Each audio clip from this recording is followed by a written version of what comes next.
സർവേഭ്യോ നമോ നമ. അദ്യതന സുപ്രഭാത ശ്ലോക. പ്രാചീം പ്രാപ്തം രാജമാനം ദിനേശം വന്ദേഹം ജാധ്വാന്ത സന്നാശകം തം ആശംസേഹം സുപ്രഭാതം മനോജ്ഞം ഘസ്രഞ്ചേമം മോദസൗഖ്യപ്രദം തേ. ഇതാണ് ഇന്നത്തെ ശ്ലോകം. ഇനി അർത്ഥവും പറയാം. പ്രാചീം പ്രാപ്തം കിഴക്കിനെ പ്രാപിച്ചവനും രാജമാനം ശോഭിക്കുന്നവനും ജ്യാധ്വാന്ത സന്നാശകം ഭൂമിയുടെ ഇരുട്ടിനെ നശിപ്പിക്കുന്നവനുമായിട്ടുള്ള തം ദിനേശം ആ സൂര്യനെ, അതായത് ആ സൂര്യഭഗവാനെ അഹം വന്ദേ ഞാൻ വന്ദിക്കുന്നു.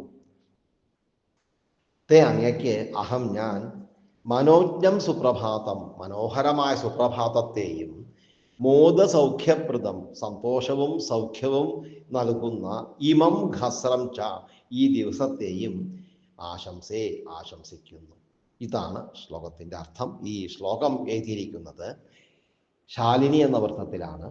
ഇന്ന് ഞായറാഴ്ച രവിവാസരം ആയതുകൊണ്ടാണ് സൂര്യഭഗവാനെ തന്നെ വന്ദിച്ച് എല്ലാവർക്കും സുപ്രഭാതവും സുദിനവും ആശംസിച്ചത്.